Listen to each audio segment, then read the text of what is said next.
श्री कृष्ण गोविंद हरे मुरारे, हे नाथ नारायण वासुदेवा, हे नाथ नारायण वासुदेवा। परम पूज्य परम भागवत संत डोगरे जी का दिव्य जीवन चरित्र का पहला भाग आप सुन चुके हैं। अब दूसरे भाग में उनकी चर्चा करके अपने तन मन वाणी को पवित्र करते हैं। महाराज जी जैसा तो अद्भुत वक्ता भूतो न भविष्यति थे। कथाकार होने के साथ दुर्लभ संयोग था। सोने पे जैसे सुहागा आप महानतम संतों में भी आज के युग के थे। आपका वाणी और करनी एक थी। आपके जो ग्रंथ हैं श्रीमद् भागवत रहस्य और श्री रामायण पर कई भक्त नित्य प्रति उसका पाठ करते हैं और आज भी मार्गदर्शन प्राप्त कर रहे हैं। महाराज जी की कथा का प्रभाव ही ऐसा था कि लोगों में जो सुनते थे उनके जीवन और स्वभाव में सुखद बदलाव आ गया। जय श्री कृष्ण। आइए महाराज जी की कथा हमने उसको आगे कहते हैं। महाराज जी कहते थे कि मेरी कथा का समय पक्का नहीं है क्योंकि मेरे कन्हैया को समय का बंधन नहीं है। मैं थोड़ी कथा करता, बोलते समय बोलने वाला अलग कन्हैया है। उनके हृदय में कृष्ण ही कथा करते थे। इसका महाराज जी ने एक बड़ा सुंदर घटना का जिक्र किया। महाराज जी कह रहे हैं व्यासपीठ पर कथा कर रहा था। दोपहर का समय था, नींद बहुत आ रही थी। महाराज जी बिल्कुल सच्चा अपना बता रहे हैं। नींद ने आंख पर कब्जा कर लिया। 1.5 घंटे के बाद जब आंख खुली तो कथा चालू ही थी। खुद कन्हैया कथा कर गया। जब वक्ता बीच में से निकल जाए तो कन्हैया ही तो भक्त के हृदय में से जाकर खुद कथा करते हैं। श्रीमद् भागवत में लिखा है भगवान श्री कृष्ण ने शुकदेव के हृदय में विराज कर कथा की थी। यही भागवत की व्यासपीठ का उसका सिद्धि साधना और सिद्धि का चमत्कार है। महाराज जी ईश्वर कोटि के संत थे, जीव कोटि के नहीं। साक्षात्कारी संत थे। ऐसे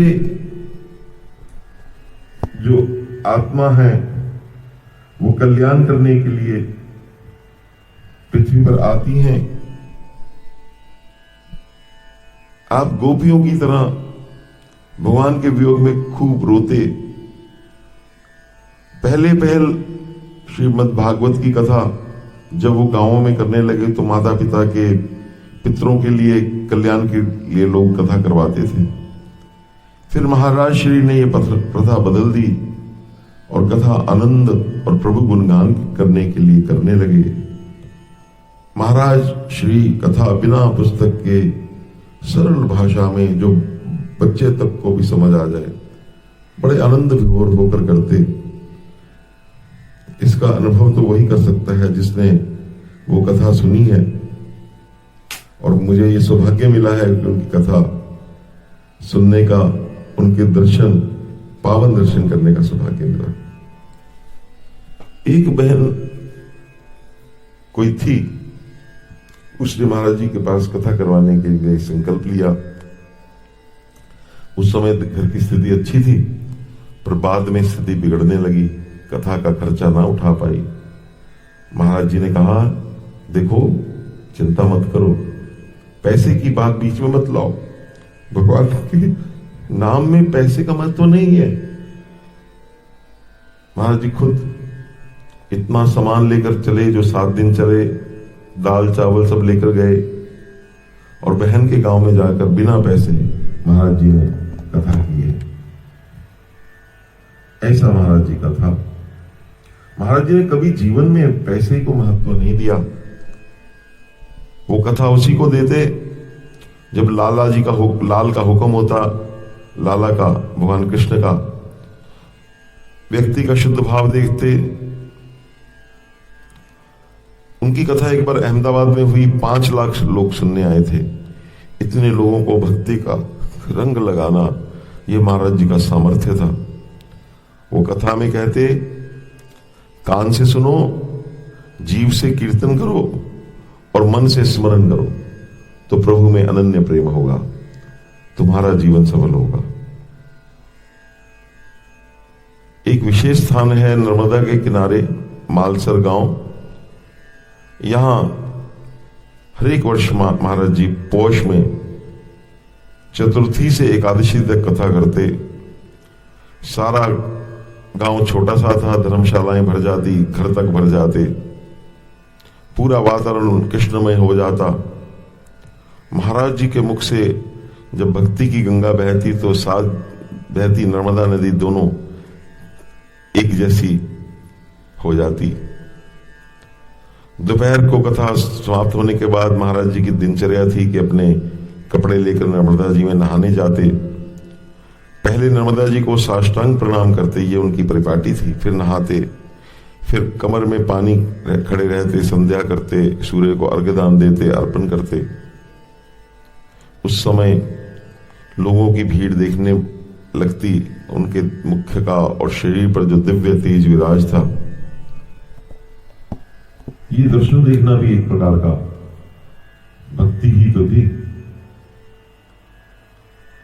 शाम को कथा समाप्ति के बाद हरि कीर्तन होता। हरे राम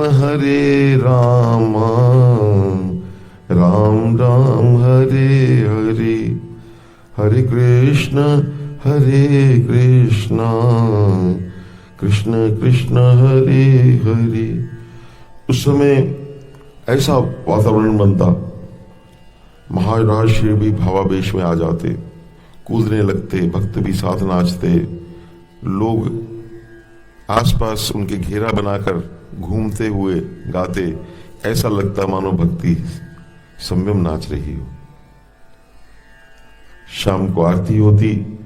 पवन सुगंध शीतल हेम मंदिर शोभितम, निकट निर्दाबहत निर्मल राधे कृष्ण मनोहरम। महाराज जी खुद कहते कि मालसर में मेरा मन बहुत लगता है, यहां सच्चा आनंद जो था। महाराज जी कहते थे वो हरि कीर्तन का मेरे को बहुत आनंद आता है, कथा का आनंद गौण है। इस तरह महाराज जी ने लगभग 33 साल तक, जीवन के अंत तक मालसर में वहां पे नियमित रूप से कथा की। और वहां महाराज जी काफी देर रहते। महाराज जी जब तक उनके माता पिता थे तब तक तो वे चतुर्मास में उनके पास चले जाते, लेकिन उनकी मृत्यु के बाद उन्होंने बड़ोदरा गुजरात जाना बंद कर दिया और मालसर में ही रहने लगे। महाराज जी ने किसी को अपना शिष्य नहीं बनाया, लेकिन लोगों ने उन्हें गुरु माना। वो ये कहते थे गुरु बनना बहुत जिम्मेदारी का काम है। तो कहते, अगर कोई कहता मेरे को शिष्य बनाओ, कहते मैं भी राम राम करता हूं, तुम भी राम राम करो। इस पश्चात कई लोग उनको अपना गुरु मानते, उनको बाप जी भी कहते। गुरु पूर्णिमा के दिन लोग उनकी फोटो की पूजा करते, पर महाराज जी अंतर्मुख रहते और आगे आगे महाराज जी का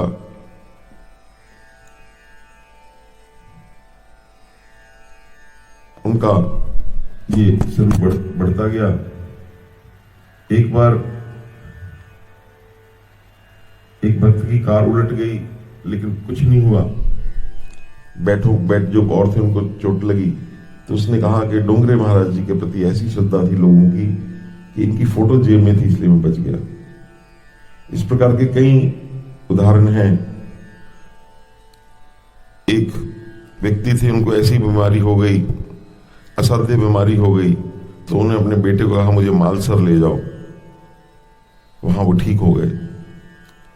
भास्करानंद स्वामी जो थे, वो उनका पिछले जन्म से महाराज जी से संबंध था।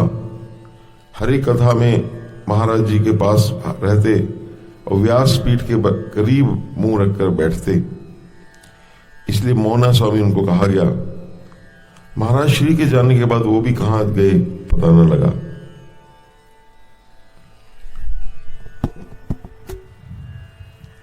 नंद महोत्सव की कथा में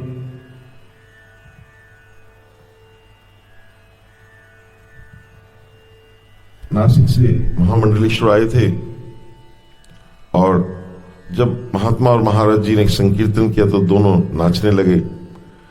उस समय महाराज जी का भावावेश देखते बनता था।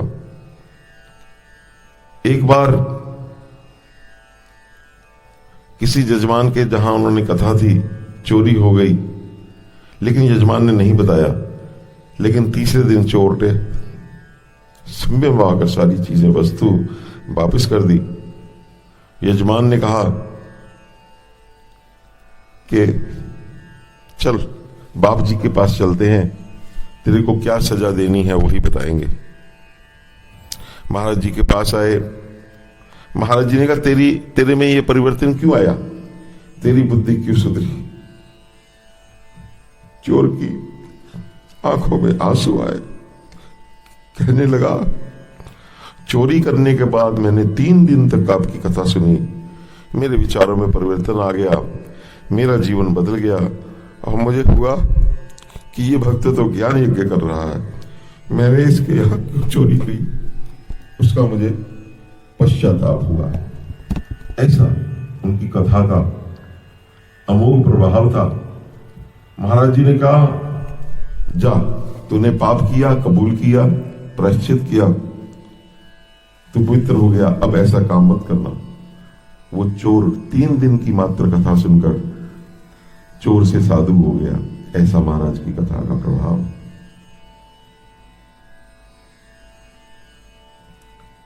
नवसारी में महाराज जी के पुराने भक्त थे, उनके यहां 30 वर्ष तक महाराज जी की कथा हुई।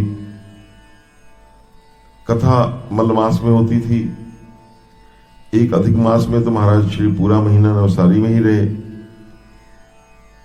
19 दिन कथा हुई, बाकी दिन उन्होंने भजन किया। सेठ जी का घर मानो गोविंद राव सेठ जी इनका नाम था। मंदिर ही था, घर का हर एक सदस्य महाराज जी का भक्तों का खूब ध्यान करता। महाराज जी के आने से वहां एक बहुत बड़ा अस्पताल और श्री राम जी का मंदिर में एक हॉल बना था।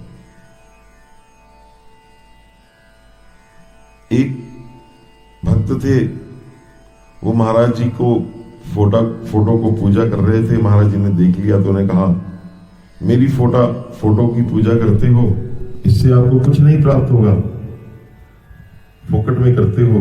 मैं तो मनुष्य हूं, मेरे फोटो की पूजा करने के बदले आप भगवान का स्मरण करें तो प्रभु के करीब निकट आ जाओगे, आपके जीवन में भक्ति में उन्नति होगी। इस उदाहरण से महाराज श्री की नम्रता व्यक्त होती है। बार बार कहते, भक्तों मेरी मृत्यु के बाद कोई स्मारक नहीं बनाना, कोई ट्रस्ट नहीं बनाना। महाराज श्री की जहां कथा होती वहां पर एक नया गांव ही बन जाता और भोजन की भी बड़ी सुंदर व्यवस्था होती।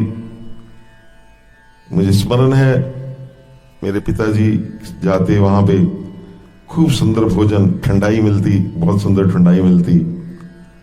खाने के लिए इतनी सुंदर व्यवस्था थी, बड़ी सस्ती व्यवस्था रखी थी। किसी प्रकार का भोजन का, भजन का सब आनंद होता।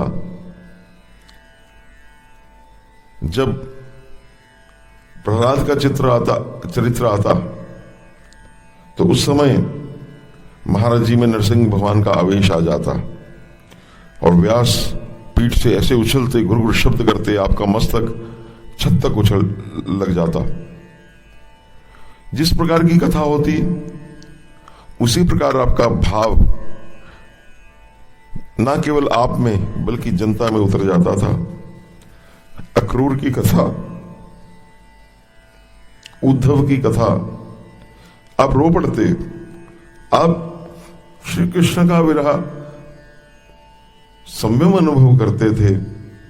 उस समय ऐसा कुछ होता ना होगा जिसकी आंखों में अश्रु न आए हो। पहले पहले महाराज जी गुजराती में कथा करते थे।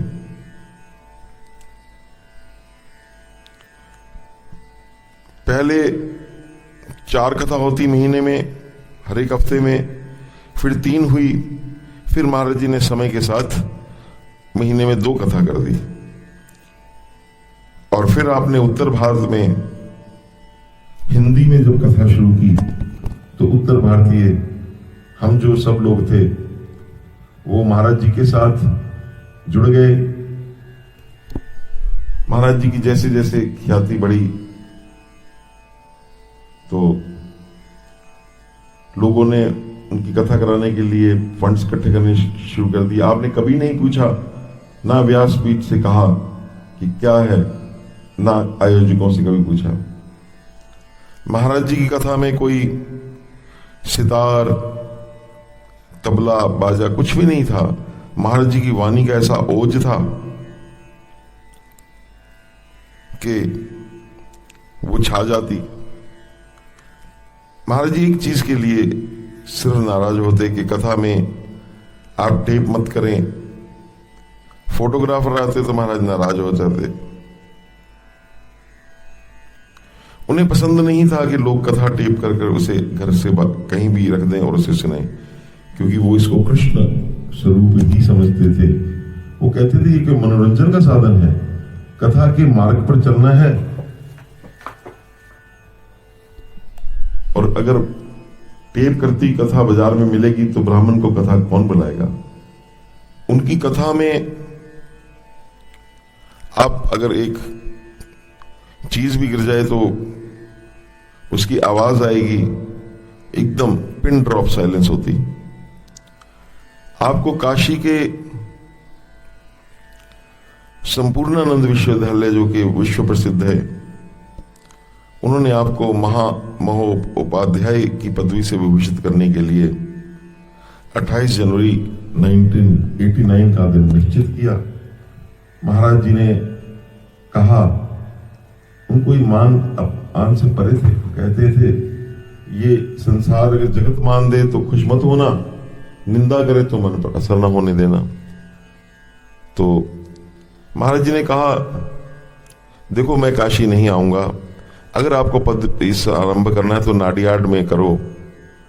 इसीलिए नाडियाड में विश्वविद्यालय, सरदार पटेल विश्वविद्यालय, गुजरात विश्वविद्यालय के सभी संतों, उपकलपतियों, संतों, विद्वानों की उपस्थिति में महाविद्यालय के कुलपति श्री वेंकटाचलम के शुभ हस्तों से महाराज जी को यह पदवी दी गई। महाराज जी इस मान से इतने गदगदित हो गए, लोगों ने कहा कि आप कुछ बोले। महाराज जी बोल ना सके क्योंकि ये सवाल उनके कन्हैया का था। उन्होंने, महाराज जी ने कभी इतनी बड़ी उपाधियों को मिली लेकिन अपने नाम के साथ नहीं लगाई। महाराज जी का दाम्पत्य जीवन सुखी था, अत्यंत, दोनों उच्च कोटि के जीव थे। महाराज श्री कथा में कहते कि दशरथ जी को सुख के काल की नजर लगी और दुख की रामायण शुरू हुई। ऐसे ही महाराज जी के जीवन में ये एक दुखद पल आया कि 1970 में जब महाराज श्री मुंबई कथा करने गए तो सीता बहन का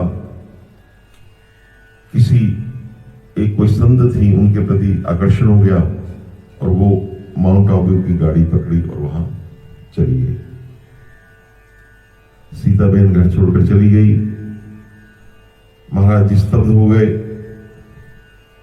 तो वो विमला ताई थी, कोई उनसे विमला ताई से इसलिए प्रभावित हुई कि वो परम विदुषी थी। उनका जो बोलने का लहजा था वो चुस्त दुरुस्त था।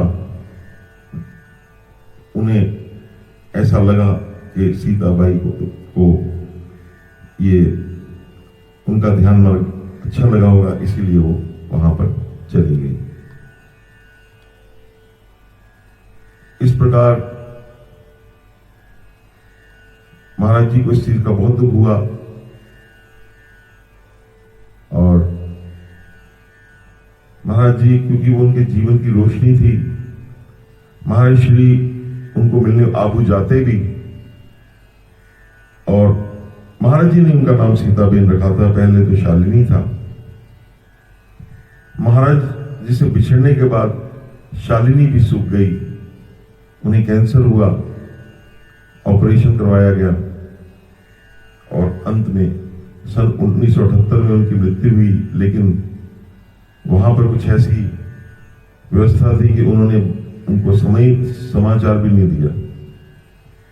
महाराज श्री हरिकथा में कहते, काल को किसी पर दया नहीं आती। उनके जीवन में सीता बहन के आने या जाने से भी कोई फर्क नहीं पड़ा, वो फक्कड़ थे। कुछ वर्षों से महाराज का स्वास्थ्य ठीक नहीं रहता था। महाराज जी हर रोज एक ही चीज खाते, कभी सिर्फ जिमीकंद या मूंग या खिचड़ी खाते थे। और लोग तो कहते कि आप एक ब्राह्मण साथ रखो, वो कहते मेरे को किसी की सेवा नहीं लेनी है। इस तरह की खुराक से उनका शरीर कमजोर हो गया, क्योंकि पूरे तत्व न्यूट्रिशन नहीं जा रही थी। क्योंकि महाराज जी बालक की तरह व्यवहारिक जीवन में थे। अब पहले तो बुजुर्ग थे, अब कोई रहा ही नहीं, किससे बात करते, अंतर्मुखी हो गए। कथा चलती रही। जहां सुखदेव जी ने कथा कही थी वहां महाराज जी ने कथा की।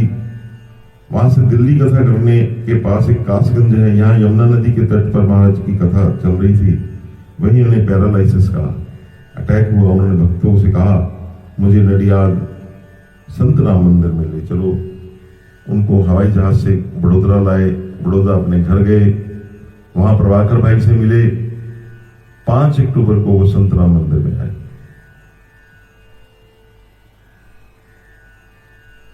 संत राम मंदिर से महाराज को खूब लगाव था। यहां महाराज जी ने इतने अस्वस्थ हो गए कि उनको मुंबई हिंदुजा हॉस्पिटल में दाखिल कराया गया।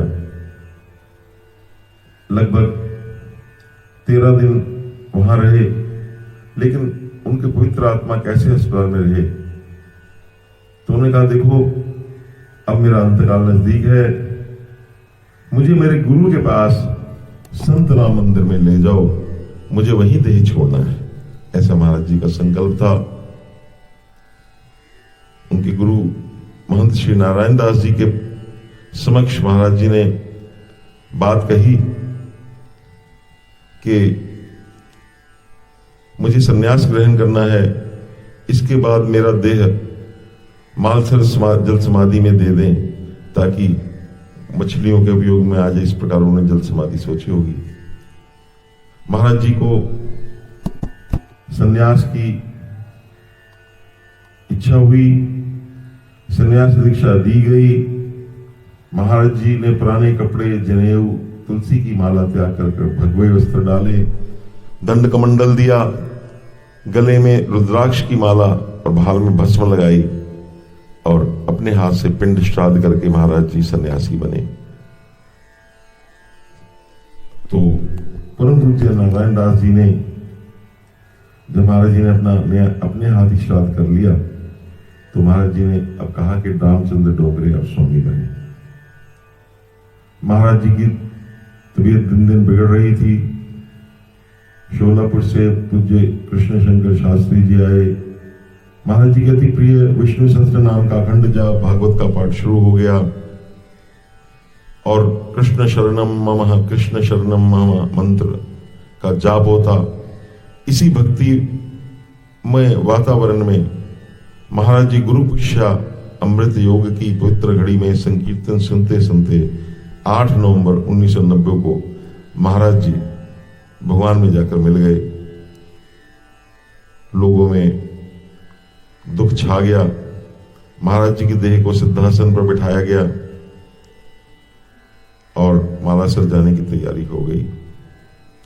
महाराज जी को इसी प्रकार उनकी पालकी सुंदर सजाकर ट्रक में लगाई और हरे राम राम राम हरे हरे, हरे कृष्ण कृष्ण कृष्ण हरे हरे। वहां से मालसर में महाराज जी की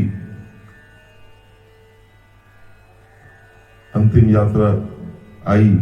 उनकी देह को नाव में बदलाकर नर्मदा जी के गहन जल में मां की गोद में उनको अर्पित कर दिया। इस प्रकार श्री का पंच महाभूत शरीर पंच महाभूत में मिल गया। नर्मदा जी से महाराज श्री का अगाध प्रेम था और नर्मदा जी ही ऐसी नदी, ऐसी भगवत स्वरूप हैं जहां पे सारे शंकराचार्य बड़े बड़े संत सिद्ध वहां पर तपस्या करते हैं। महाराज जी की जो पूजा बर्तन थे, चांदी के बर्तन, तुलसी की माला, वो स्मृति रूप में रखे गए।